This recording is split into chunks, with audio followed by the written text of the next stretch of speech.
welcome. Many of you know, some don't. I haven't been here for a few weeks, so it's nice to be back. I was in a few different places on my vacation, or some work, some vacation. But part of where I was the last weekend in July was what we call the Sangha Gathering in Providence, Rhode Island, or outside of Providence, Rhode Island, which is the head Zen Center, the head temple of our tradition here in the United States. And it was Founders Weekend. We do 3 Sangha weekends a year, plus a Dharma teacher retreat. And the one in the summer is called Founders Day. Our founder is Zen Master Bon Soeng. This picture is up on the wall there. And it started out in the 70s being his birthday weekend. I think his birthday was August 1st, something like that. So we always had a gathering the last weekend in July or the first weekend in August. And I was asked to do the poem for the weekend, for the ceremony. I don't really think of myself as a poet. It's the job that I hope they won't ask me to do. But this year they asked me to do it, and my job is to do what I was asked for. I didn't have a good reason not to. So I'm going to read you the poem that I wrote, and then I'm going to read you another poem of Zen Master Bon Soeng's, which this poem comes from. And then I'm going to talk a little bit about the poem, a little bit about Zen Master Bon Soeng, and a few other things. So here's the poem that I came up with. This is a poem for Zen Master Bon Soeng, Founders Day, July 28th, 2012. A man climbing complete enlightenment mountain. Talk, talk, talk. Shimyo Jonggu De Darani. For 100 days non-stop. Only go straight. Don't know. Try, try, try. Suddenly, in a flash, or maybe there was no flash at all. Caw, caw, caw.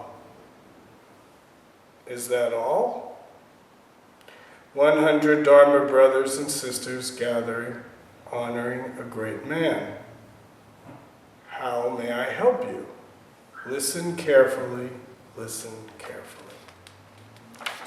So that's the poem.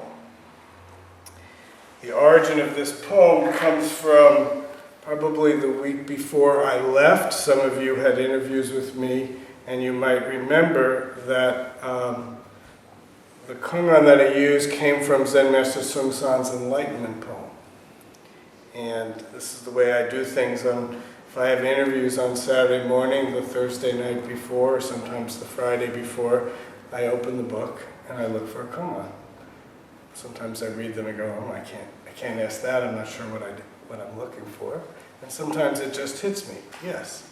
So that day it happened to be Zen Master Bon Soeng's Enlightenment poem. So I want to read you the poem, and you'll recognize a fair amount. I'll read you the introduction to the poem in this book. When Zen Master Bon Soeng was a young man, he went to One Gak San mountain and did a 100-day solo retreat. During this retreat, he chanted the great Dharani of original mind energy continuously for 20 hours every day and lived on a diet of crushed pine needles.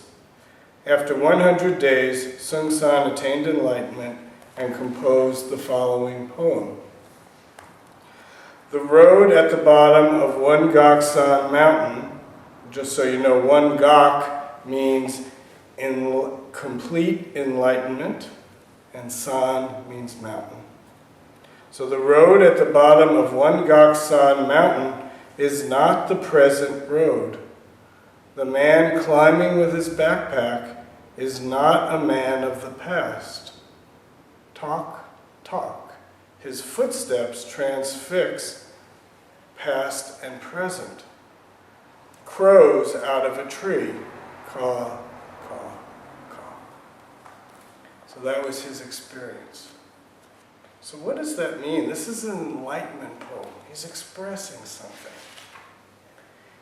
Any kind of Zen poem starts with what looks like everyday life, but there's usually it's opposites thinking. It's opposites mind, and it's made to raise a question. Zen practice is all about great doubt. Paul gave instructions tonight for meditation. He talked about breathing out, don't know. Don't know is the fundamental point of Zen practice. If you get nothing else here at the Zen Center, it's raising great doubt. Our certainty, our belief in our ideas and our opinions, our conditioned mind, and the view that that creates is actually the origin of our suffering. Great doubt is the antidote. Really? Is that true?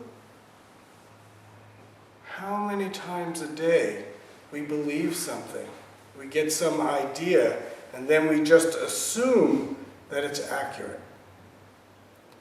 Zen turns that on its head. Assume it's not accurate. Then what? Then we wake up to the present moment. If we don't know what it is, then we have to pay attention. Then we have to wonder, what is it then? And in that mind state, we can be present and alive in the moment that we're in.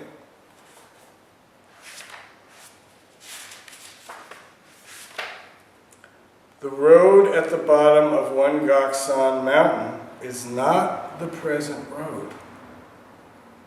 Well, no doubt there's a road right at the bottom of the mountain. But already he raises a question. He says, it's not the present road. What road is it then? Is it the past road?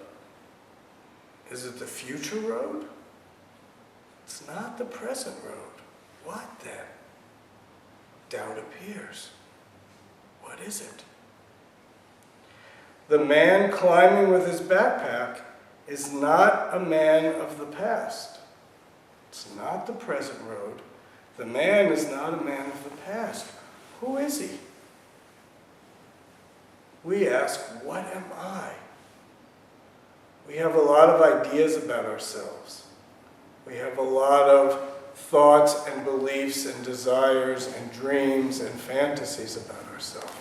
But who are we? His footsteps transfix past and present. So first he said it's not the present road. He's not the man of the past. Now his footsteps transfix past and present. Then what? Suddenly, crows fly out of the tree. In that suspended place of presence, that's what there is. Even to say crows flying out of a tree is adding something. So he finishes with ka, ka, ka. That was his experience. Nothing else. Everything falls away in just that moment. So there's a man. What is a man?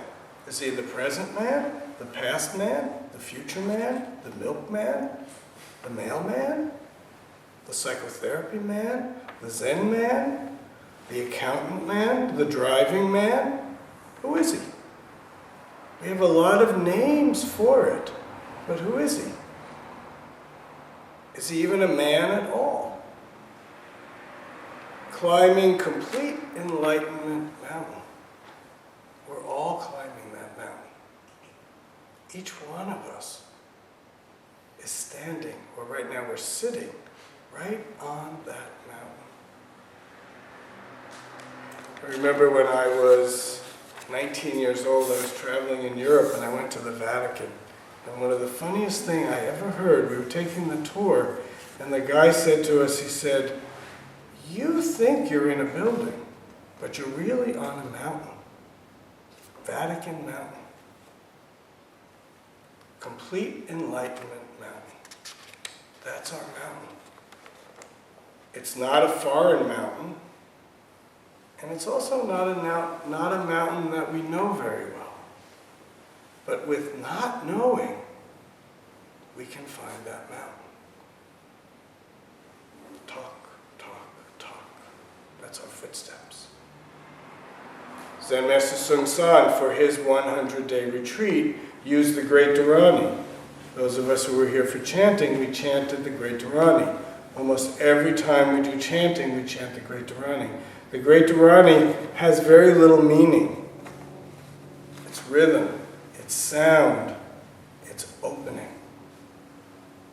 And if you notice when we chant it, it's a very powerful chant. Not that it's powerful, that there's some invocation of some power. Just the process of us joining together and chanting is powerful. Our voices join. The chant reverberates in the room. It already appears just as it is. We don't know what it means. Shimyo Jonggu De Dharani. Only that. The way I wrote it, there's 3 dots before and 3 dots after. Because over and over and over again, he chanted this chant. That was his 100-day retreat. When I used to drive Zen Master Bon Soeng from place to place, I'd look over to him. I was in my late 20s, early 30s. I kind of wanted to make conversation with him, but it was very difficult. He wasn't that interested in talking. But his mouth would be moving, his tongue would be going, and he was just doing his mantra. Shinyo Jongku De Dharani, Shinyo Jongku De Dharani. It says in the poem, he attained enlightenment. He was somewhere in his early 20s. But when I knew him, he was in his, I suppose, late 40s, 50s, 60s, and 70s. And still, his mouth kept going. Shinyo Jongku De Dharani. Practice is non-stop. Before enlightenment, after enlightenment, during enlightenment, is there anything like enlightenment at all? Just Shinyo Jongku De Dharani. Just breathing in, clear mind, clear mind, clear mind. Just breathing out, don't know. That is enlightenment itself. Our minds make something and we lose it. Let go of what our minds make. It's right here, right now. Shimyo Jongku De Dharani. 100 days non-stop. Some of his favorite teaching lines. Only go straight, don't know. Just do it. What am I doing now? Just do it. Try, try, try. He'd say that over and over again. Try, try, try. For 10,000 years non-stop. In the Chinese tradition, 10,000 years is infinity. 10,000, the number 10,000, is probably as high as they counted. That's infinity. Never ending. Just try, try, try. This moment, this moment, this moment. You know, it came up today in my work. Let's see if you can follow this. We think in generalities. I'm this kind of person. That person is so-and-so. It's all very general. But we live in the specific. We live in the very specific moment that we're in. The conditions of our lives and the conditions of the moment come together. And this is where we live. We don't live in the generalities. We don't live in the general understandings. People are like that. I'm that way. If you do it this way, it'll always work out such and such a way. No, it doesn't work like that at all. The very specificity of the moment we're living in is our life. That is the reality of this life. Not the thought about it, the specificity of it. Suddenly, whole life is suddenly. We fall asleep and think it's very gradual. But our whole life is suddenly. Here we are. Paul says in his meditation instruction, you'll go drifting off into your fantasy and your dream. Come back to this moment. Suddenly, right now. Just this movement. Some of you are moving. That's the moment. Not some fantasy about what we should do or shouldn't do, but just what it is. In a flash, the way the poem is written, in parentheses, maybe there was no flash at all. Just simply, ka, ka, ka. Happens every day. The crows are always flying around here. Are they the same crows from Complete Enlightenment Mountain?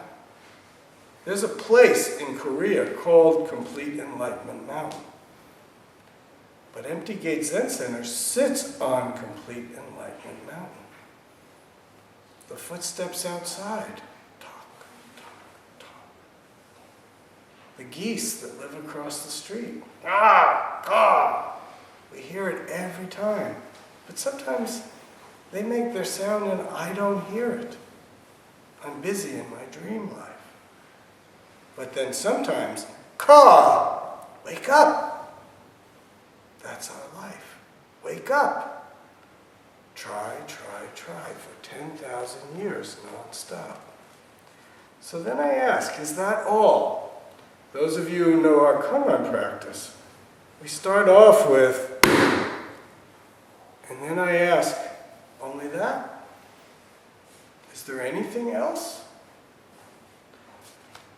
100 Dharma brothers and sisters gather, honoring a great man. The moment I was reading this poem, that's what was happening. Out of that moment of realization of the simplicity of ka, ka, ka.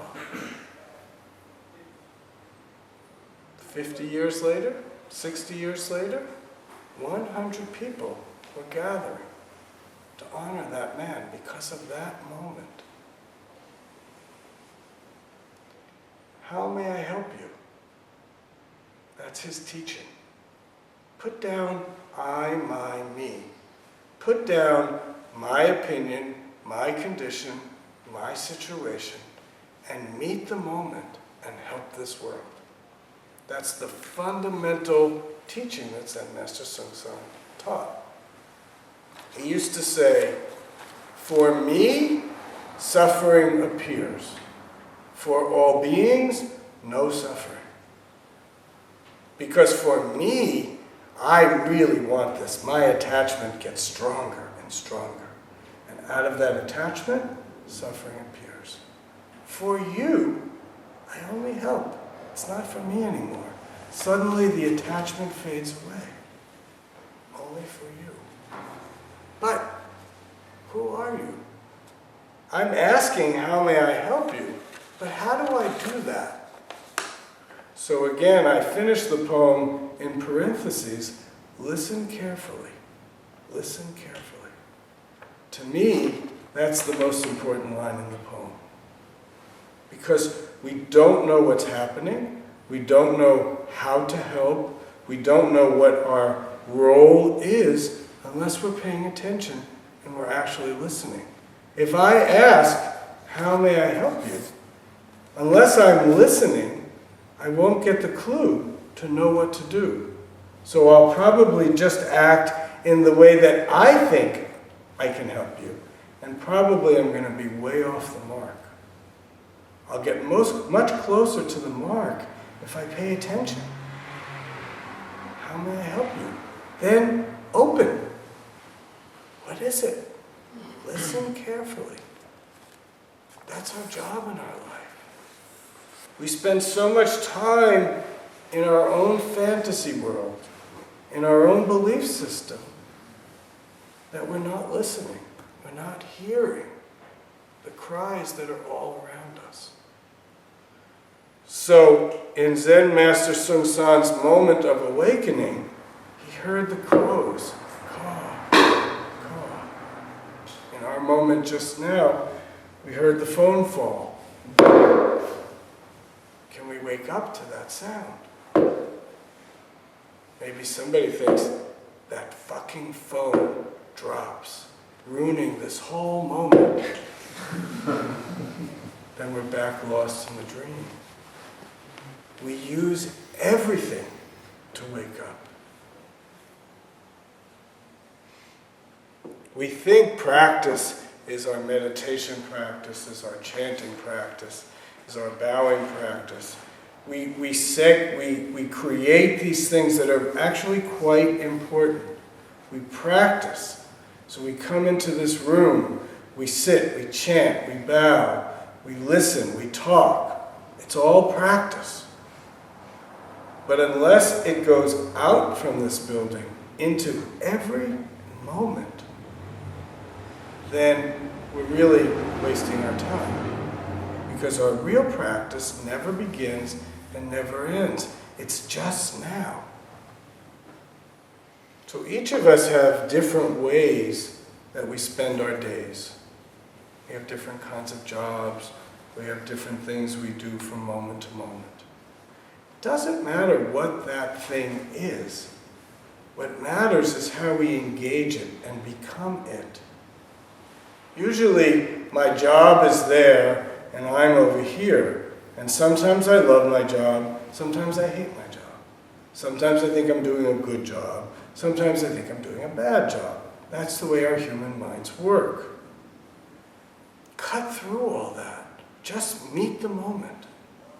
What is the moment asking for? And then meet it. That's our practice. So really, nobody can tell us how to do that. We come here to find our way to the moment. We live our lives practicing that and get closer to it.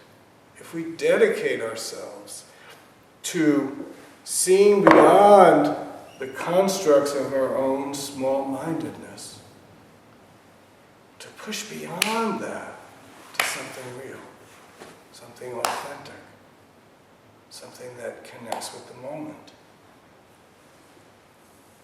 I had a call from somebody actually towards the end of my vacation, and it's a Sangha member who I know from somewhere else, and she was having a problem, a work problem, which was, she said, creating a spiritual problem. So she needed to talk to me. So she could wait till I get home. So Sunday afternoon we spoke. And she was in a new situation, a new work situation. And she was entering the situation she does in entering all situations. She had a lot of questions. She asked them. She had a lot of ideas about what didn't seem right in what they were doing. So she voiced them. But it turned out she was in a situation where that was exactly the wrong thing to do. I think I'm not betraying too much if I say she was actually working on an army base. And it wasn't the army way. The army way is shut up, learn what to do, and then do it. And then maybe after you know how to do it, you can talk to me about it. Now, most of us don't like that way. But I was reminded that that's exactly the way of the monastic tradition. In the monasteries in Korea, if you want to become a monk, you spend 2 years as what they call a hengja. And hengja doesn't translate this, but essentially you're something of a slave. They tell you what to do, and you do it. And you do that for 2 years. One time I was in Korea, there was a Canadian woman who had gone through the not our style in Korea, but she went the strict Korean monastic model. And she was training, she at this point had become a nun, a sunim. And in Korea, a sunim is either a male or a female monk. We think of that as monks and nuns, but in Korea, there's not really that same distinction. Believe me, in Korea, there's plenty of distinctions between men and women and the authority and the privilege they have within the monastic community. The name is the same. So this woman was, in the monastic system, you have a person above you. It's actually called an unsui. Unsui, I think, literally translates floating cloud. But you have this person who's your boss, essentially. So at the time, this woman was a new, I don't know if she was a hangja or a newish nun, but she was at the bottom of the totem pole. And she was being reprimanded for something by her superior. And she's a Westerner. She said, well, wait a minute. You don't understand. This is what I was doing. This is why it was happening. Let me explain to you what was going on. And her superior looked at her and basically said, why are you still talking? She had no interest in the explanation. Just shut up and do it. I wouldn't do too well in that system. I don't like that. That's my mind. I'm not talking good or bad, right or wrong, but that's the system. The reason in a monastic system, I can't speak for the army, but in the monastic system, as I understand it, our problem is we attach to our own belief system and ideas, our rational minds. And inasmuch as we stay stuck in the narrow confines of our narrow minds, we think we're expressing ourselves. But in reality, what we're doing is stuffing ourselves into a small box. The box that's called Jeff, or Paul, or Tony, or Alan, or Justin, or Karen, or Michelle. These are our names, but our names stuff us into boxes, and we're actually quite confined.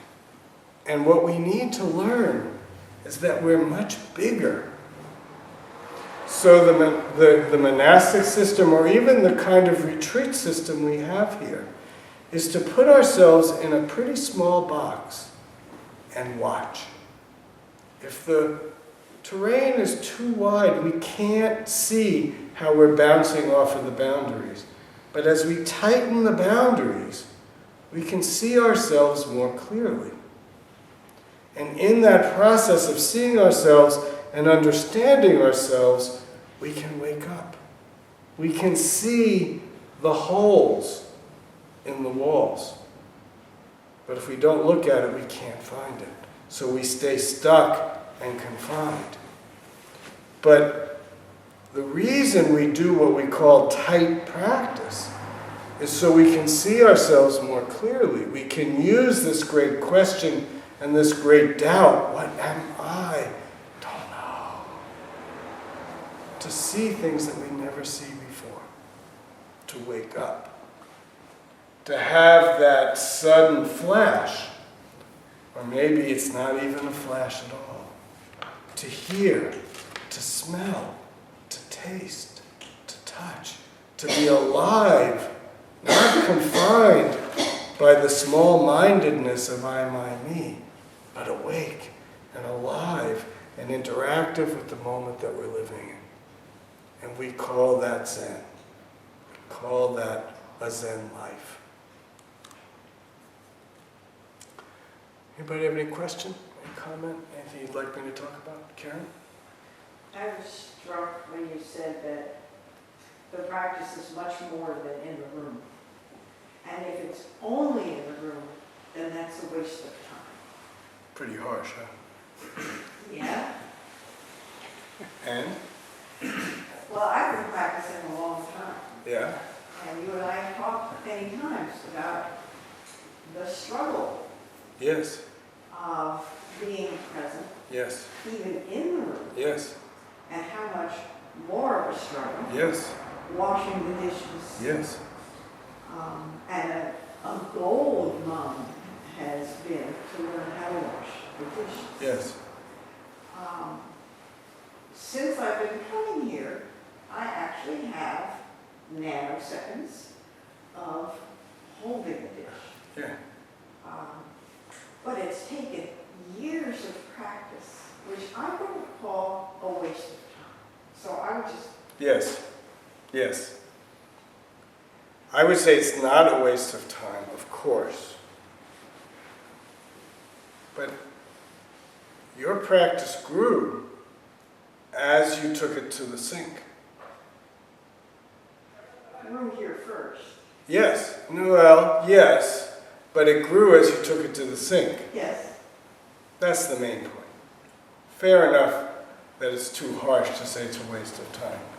But I've known people who sit hours and days and months and years and can sit without moving, but they make a stinking mess out of their life.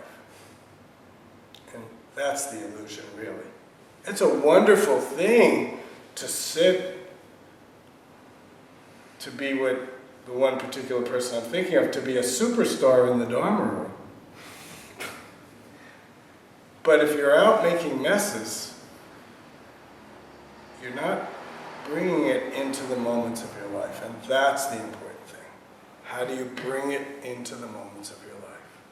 How do we meet the moment that we're living in? And I think that's where your practice has really opened up. So of course, there's often a debate in the Zen world about sudden enlightenment or gradual enlightenment. Sometimes it's thought of as sudden enlightenment and gradual cultivation.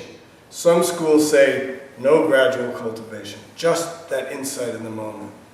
Other schools don't care that much about that big insight of the moment. They're more concerned about that cultivation. So there's two stories. There's the sixth patriarch, very pivotal person in the history of Zen, lived in, the 600s in China. He heard the Diamond Sutra, and in that moment, he was 17 years old, he woke up. He got enlightenment. Before he became a monk, before he knew he was illiterate, nothing. He just woke up. His life circumstance was such that he woke up. He went to the monastery. It lasted about 9 months. At a point, at about 9 months, they put him right into the kitchen to wash the rice. He never even made it to the meditation hall. But the Zen master at the temple, the fifth patriarch, had a contest. Who was going to write the best poem? The head monk in this temple, everybody assumed he was going to take over from the master. He was too embarrassed to recite his poem, so he wrote it on the temple wall. The guy who became the sixth patriarch couldn't read it, so he had somebody read it for him. And he asked them line by line for them to write his poem on the wall. His poem on the wall won. The monks in the monastery were so pissed off that they drove him out of the monastery. He had to run away for his life. He ended up spending the next 35 years, the story goes, underneath a bridge with beggars and thieves. Then he could come forward and teach. So he had his enlightenment experience, but 35 years he had to refine his practice to be able to teach. The other story is this great Zen master we call Joju. When he was 60 years old, his teacher Nam Chuan died, and everybody again assumed he would take over from Nam Chuan, his number one monk. Joju said, I'm not ready yet. So he was about 60 then. For 20 more years, he traveled around refining his practice. And of course, this is mythology I'm telling you, not actual fact, I think. I don't know the actual facts. 20 years later, at 80, he felt that he was finally ready to teach. So he set up on this mountain and he taught for 40 more years, according to the story. The sixth patriarch had his enlightenment, boom, quickly. Joju needed to practice for 80 years. Which one do you like? Which one is your way? Actually, I think we're all a combination of the two. Zen Master Bon Soeng used to say, enlightenment is easy to get, hard to keep. We all have moments of insight. We all have moments where the self falls away and we break out beyond the boundaries of that self. Most of the time what happens is the self pops back up and we get stuck again. So we have these enlightenment moments. We have these moments where we actually hear the crows. But then we have to keep coming back, cultivating that awareness, softening those rigid boundaries of the mind so that we can slowly break them down and be alive and awake. I have this question. So you were just, essentially describing great effort, how we have to keep on hammering on it. But here's where I have a difficulty. I really want You already have enlightenment. Well, I have an interesting exchange with Master Daquan, specifically about that. I said, I want peace, I want enlightenment. And then he said pretty much what you said, that's your problem. But how can you possibly make an effort in any direction without wanting to go into that direction, without desiring to move that way?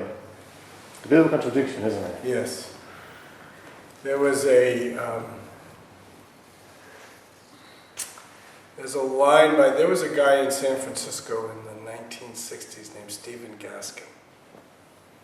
He started Monday night classes in San Francisco. This was before I got here. They took off in a caravan, went to Tennessee and formed something called The Farm. And he had a line that I think speaks to what you said.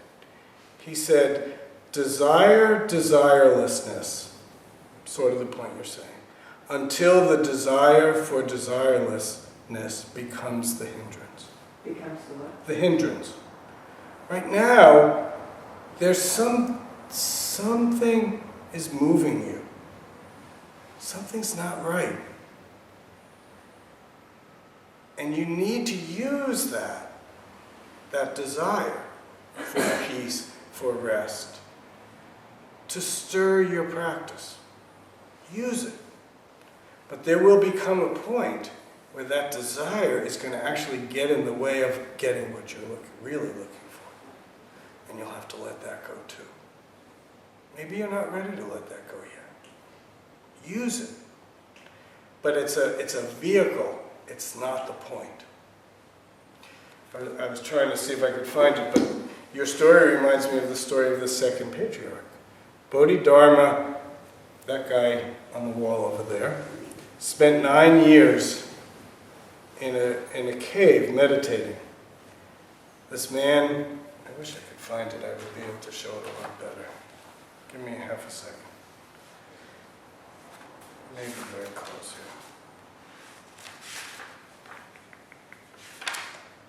Afraid it's in a different part. Anyway, this monk, very sincere monk, comes to Bodhidharma and he says, please teach me.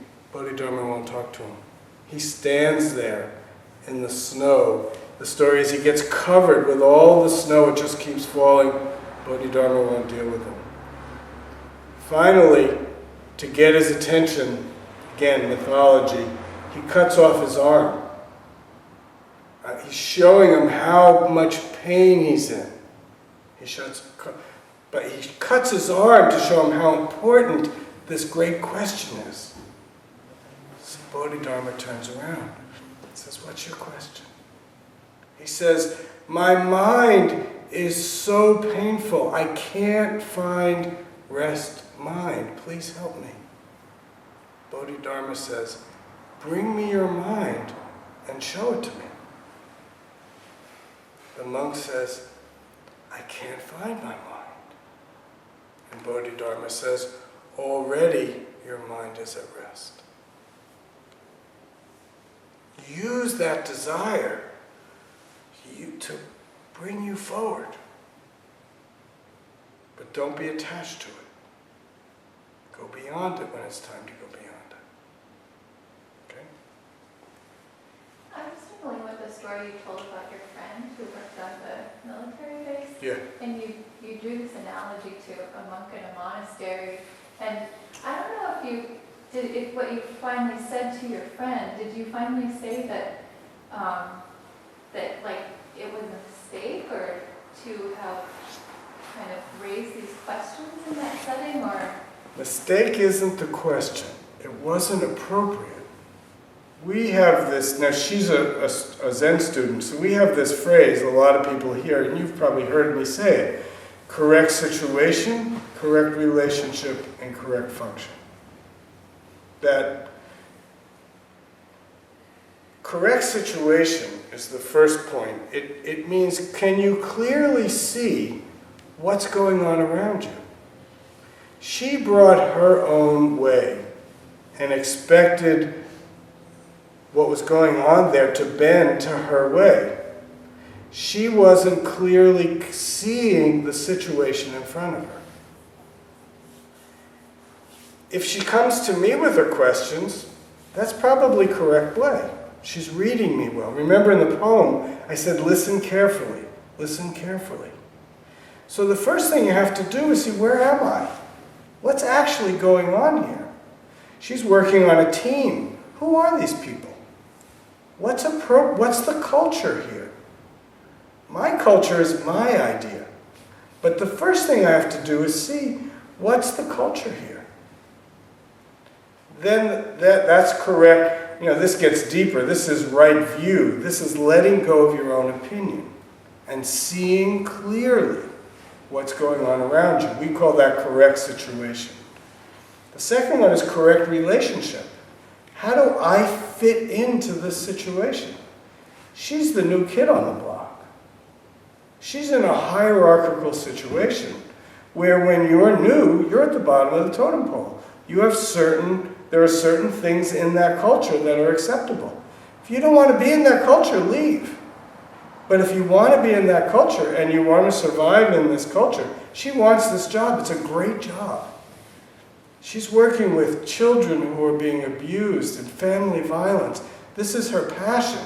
She's in a place where all the tools that she's trained for can be applied right there. And there's such a need.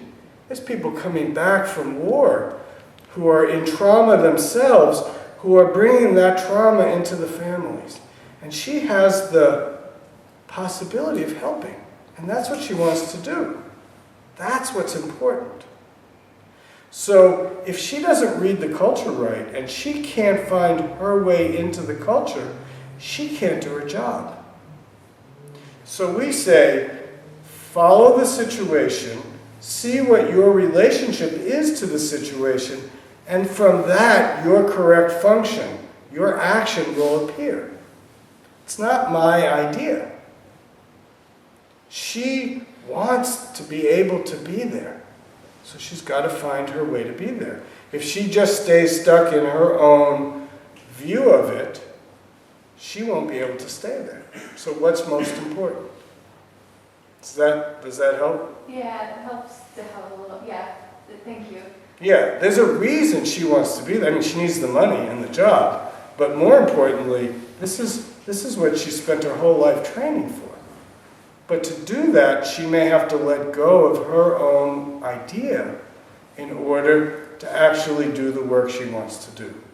And maybe that's the important piece I didn't put in the story. We all have to sacrifice sometimes. We can't have it our own way all the time, unless you go to Burger King, I guess. Then you're eating shit. Sorry, But I'm you're own way. editorializing, but it's your own way. Carrie? I think there's a question in here. This conversation going on here about this woman is obviously suffering.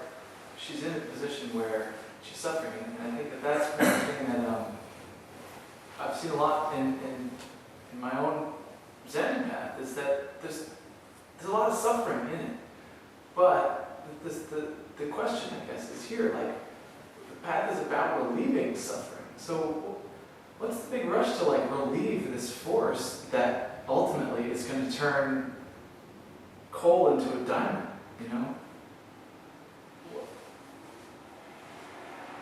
You mean, why do we want to relieve the suffering? Yeah. I mean, I think suffering is a beautiful thing. Yeah. Keep that in mind. Yeah, I say that now, right? I'm sorry? I'm saying that now, right? Yeah, exactly.